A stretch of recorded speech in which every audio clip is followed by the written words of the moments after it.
नमस्कार स्टूडेंट्स। आज की अपनी हिंदी क्लास में क्षितिज पुस्तक के गद्य खंड का पाठ पढ़ेंगे। भारतेंदु हरिश्चंद्र द्वारा लिखा गया पाठ है और पाठ का नाम है एक अद्भुत अपूर्व स्वप्न। पहले भारतेंदु हरिश्चंद्र का परिचय देखिए।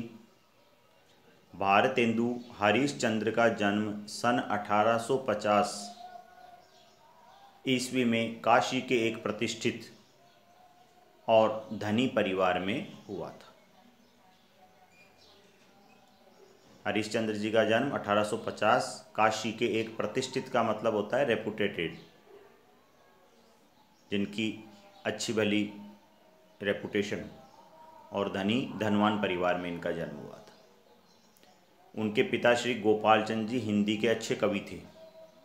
भारतेंदु जी के बाल्यकाल में ही उनके पिता का आकस्मिक यानी अचानक देहावसान हो गया, यानी मृत्यु हो गई, और वे उस विपुल संपत्ति के एकमात्र उत्तराधिकारी रह गए।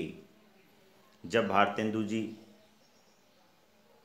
का बचपन था, उसी समय अचानक इनके पिताजी का देहांत हो गया और पिताजी की जो विपुल संपत्ति अथाह संपत्ति जो थी, उसके ये एकमात्र उत्तराधिकारी रह गए।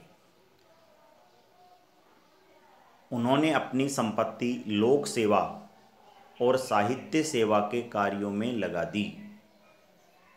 जितनी भी प्रॉपर्टी थी, संपत्ति थी, वो लोक सेवा, समाज सेवा और साहित्य सेवा। साहित्य सेवा है उस समय जो लेखक कवि नए उभर रहे थे, उन लोगों की मदद की और हिंदी के प्रचार प्रसार में इन्होंने अपना धन लगाया। उनके द्वारा स्थापित किया गया हाई स्कूल बनारस में अब हरिश्चंद्र कॉलेज के नाम से चल रहा है।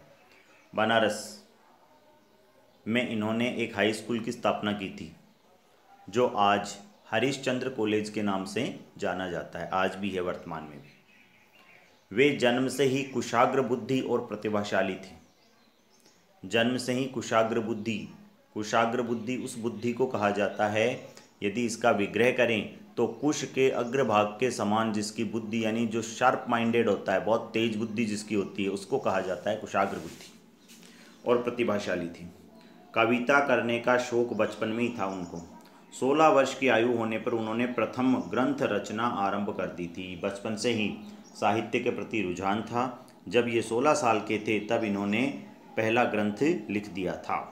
लगभग 35 वर्ष की अल्प आयु यानी कम आयु में ही सन 1885 में इनका स्वर्गवास हो गया। भारतेंदु को वर्तमान हिंदी गद्य का प्रवर्तक या जन्मदाता माना जाता है। देखिए, जब हिंदी की बात आती है तो उसमें गद्य और पद्य दो भाग होते हैं, ठीक है। जो पद्य भाग है, कविता वाला जो पार्ट है, उसकी हिस्ट्री तो बहुत पुरानी है, लगभग 1000 साल पुरानी है। लेकिन गद्य की जो हिस्ट्री है वो ज़्यादा पुरानी नहीं है। गद्य जिसके अंतर्गत है कहानी है, निबंध है, नाटक है, ये चीज़ें जिसके अंतर्गत आती है, इसका इतिहास ज़्यादा पुराना नहीं है। और उस गद्य का जनक भारतेंदु जी को माना जाता है। गद्य की शुरुआत इन्होंने ही की थी। तो लगभग 150 पौने 200 साल का इतिहास है गद्य का। भारतेंदु जी को वर्तमान हिंदी गद्य का प्रवर्तक यानी जन्मदाता माना जाता है। भाषा और साहित्य दोनों पर उनका स्थायी प्रभाव था। उन्होंने गद्य की भाषा को परिमार्जित किया, शुद्ध किया, उसमें जो कमियां थी उन कमियों को दूर किया और उसे मधुर और स्वच्छ बनाया। वे सुधारवादी थे। सुधारवादी यानी किसी चीज़ में यदि सुधार की गुंजाइश है, उसे अच्छा बनाया जा सकता है, तो उसके प्रति इनका मानना था कि हमें प्रयत्न करके उसमें सुधार करना चाहिए। तो इन्होंने हिंदी में बहुत अधिक सुधार किया था गद्य में। प्राचीन और नवीन का सामंजस्य भारतेंदु जी की सबसे बड़ी विशेषता थी। प्राचीन और नवीन, प्राचीन यानी पुराना, नवीन यानी नया। इन्होंने पुराने को छोड़ा नहीं और जो नया था उसको थोपा नहीं। नए और पुराने में एक सामंजस्य, कॉम्बिनेशन करके लोगों के सामने रखा। आपकी भाषा में संस्कृत के तत्सम शब्दों की बहुतायत है। तद्भव नहीं भाई, तत्सम करना, यहाँ तत्सम शब्दों की बहुतायत है, यानी संस्कृत के शब्दों का भी अपनी भाषा में ये प्रयोग करते हैं। लोकोक्तियाँ और मुहावरों के प्रयोग से उनकी भाषा में और भी लालित्य और भी सुंदरता जो है वो आ जाती है। स्थान स्थान पर रोचकता बढ़ाने के लिए उन्होंने हास्य और व्यंग्य के भी प्रयोग किए हैं।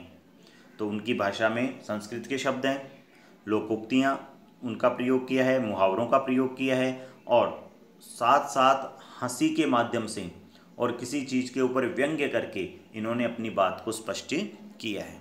उनकी देश सेवा और साहित्य सेवा से प्रभावित होकर उस युग की जनता ने उन्हें भारतेंदु की उपाधि दी थी।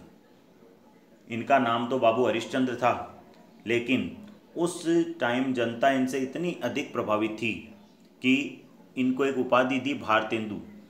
हिंदू कहते हैं चंद्रमा को, और भारत यानी भारत का चंद्रमा उपाधि इनको मिली हुई थी। इन्होंने जो ग्रंथ लिखे वो देखिए, इन्होंने कवि वचन सुधा हरिश्चंद्र मैगजीन जो उस समय छपती थी उनका संपादन किया, एडिटर थे ये। भारतेंदु ने कुल मिलाकर 175 ग्रंथ लिखे, 175, जिनमें बहुत से केवल अनुवाद यानी ट्रांसलेशन थे। इनके द्वारा लिखे गए जिन नाटकों का हिंदी संसार में बड़ा आदर है, नाटक ज़्यादा लिखे थे, वो नाटकों के नाम हैं वैदेही हिंसा हिंसा न भवती, कर्पूर मंजरी, सत्य हरिश्चंद्र, चंद्रावली नाटिका, भारत दुर्दशा, अंधेर नगरी, नील देवी, मुद्रा राक्षस आदि इनके नाटक हैं। तो देखिए 1850 में इनका जन्म हुआ था और 1885 में इनकी मृत्यु हो गई। 35 साल का जीवन इन्होंने जिया, लेकिन उस 35 साल के जीवन में हिंदी साहित्य में इन्होंने इतना योगदान किया कि जिसे कभी भी भुलाया नहीं जा सकता है। लगभग 175 ग्रंथ लिख दिए थे। तो इनकी जो प्रतिभा है और हर एक क्षेत्र में उनका जो ज्ञान है, उसी के परिणाम स्वरूप इन्होंने इतने ग्रंथ लिखे थे। तो परिचय को यदि अपन देखें तो परिचय में से दो चीज़ें अपने सामने निकल कर आती है। एक तो हिंदी गद्य का प्रवर्तक किसे माना जाता है, तो हिंदी गद्य का प्रवर्तक भारतेंदु हरिश्चंद्र को माना जाता है।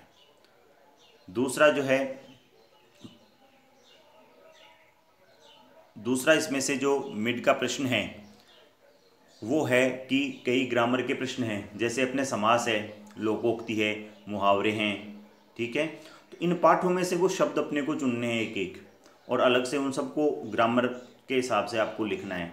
जैसे अपने एक शब्द आया था इसके बीच में, कुशाग्र बुद्धि। अब मान लीजिए ये एक शब्द आ जाए और आपसे कहे कि इसमें कौन सा समास है, तो कुश के अग्रभाग के समान बुद्धि है जिसकी, ठीक है। अब दो तरीके से इसका विग्रह हो जाता है। यदि अपन ये कहते हैं कुश के अग्रभाग के समान बुद्धि है जिसकी वह, तब तो ये बहुब्रीहि समास हो जाएगा। और यदि कुश के अग्रभाग के समान बुद्धि है जो, तब ये हो जाएगा कर्मधारय समास। अब पाठ का परिचय पढ़ लेते हैं। प्रस्तुत निबंध भारतेंदु जी की विनोद प्रिय प्रवृत्ति का प्रतिनिधि उदाहरण है। ये निबंध है भाई, हास्य व्यंग्य निबंध है। विनोद प्रिय का मतलब होता है हंसी मजाक। तो भारतेंदु हरिश्चंद्र जी की एक विशेषता थी कि उन्हें जो बात कहनी है लोगों को, वो हंसी मजाक के माध्यम से वो कहते थे। इसमें उन्होंने तत्कालीन समाज का एक व्यंग्यपूर्ण चित्र अपनी हास्य व्यंग्यात्मक शैली में प्रस्तुत किया है। तत्कालीन समाज उस समय यानी 1850 से लेकर 1885 तक का जो टाइम था, ये आप सभी जानते हैं। हमारे देश में उस समय अंग्रेजों का शासन था, और अंग्रेजी शासन में भारतीय समाज की जो स्थिति थी, लोगों के सोचने समझने का जो तरीका था वो कैसा था, उस बात को एक हंसी के माध्यम से कहा है, और उस जमाने के जो लोग थे उनके ऊपर एक व्यंग्य भी किया है।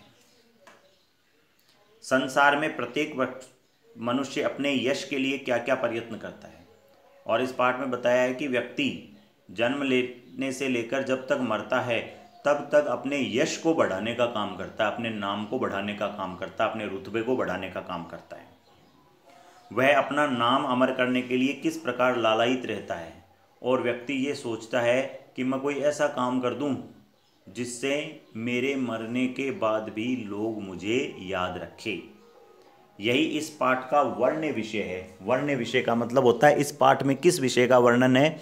यदि ये प्रश्न आए तो आप कह सकते हैं एक अद्भुत अपूर्व स्वप्न निबंध में भारतेंदु हरीशचंद्र ने तत्कालीन समाज पर व्यंग्य किया है। उस समय समाज में जो कमियां थी उन कमियों को हंसी के माध्यम से हमारे सामने रखा है और उस टाइम पर लोग जो कुछ गलत करते थे उनके ऊपर व्यंग्य किया है। यह बताया है कि किस प्रकार व्यक्ति अपने नाम को अमर करने के लिए जीवन भर लालायित रहता है। वो ये सोचता है कि मेरे मरने के बाद भी लोग मुझे याद करें। ठीक है स्टूडेंट्स, तो ये 2 लाइन में इस पाठ का सारांश आ गया।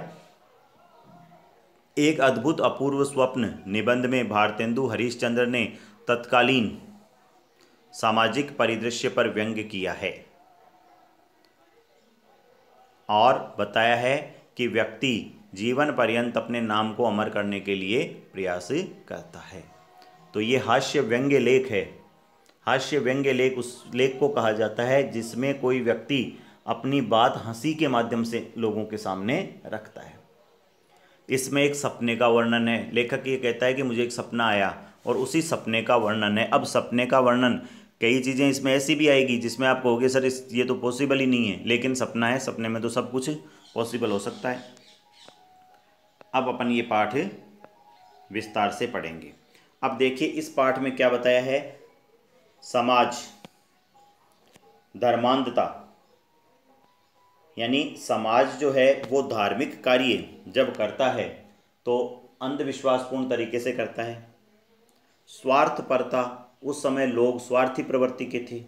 और अंग्रेजी शासन की अत्याचारपूर्ण नीति से किस प्रकार जर्जर हमारा समाज हो गया था तथा शिक्षा के पवित्र क्षेत्र में भी लोग क्या सोचते थे, इन बातों का व्यंग्यमय चित्र यहाँ पर प्रस्तुत किया गया है। फिर देख लीजिए, एक अद्भुत अपूर्व स्वप्न पाठ का वर्ण विषय क्या है। इस पाठ में क्या बताया गया है। इस पाठ में बताया गया है सामाजिक धर्मांधता, स्वार्थपरता, अंग्रेजी शासन की अत्याचारपूर्ण नीति से किस प्रकार हमारा समाज कमज़ोर हो गया था और शिक्षा के क्षेत्र में जो भ्रष्टाचार था उसके बारे में भी बताया है। और साथ ही साथ बताया कि व्यक्ति अपने नाम को अमर करने के लिए क्या क्या प्रयास करता है। तो ये लेखक का परिचय हो गया और पाठ का परिचय हो गया। अब अपन पढ़ेंगे पाठ, अगले वीडियो में विस्तार से पाठ को पढ़ेंगे।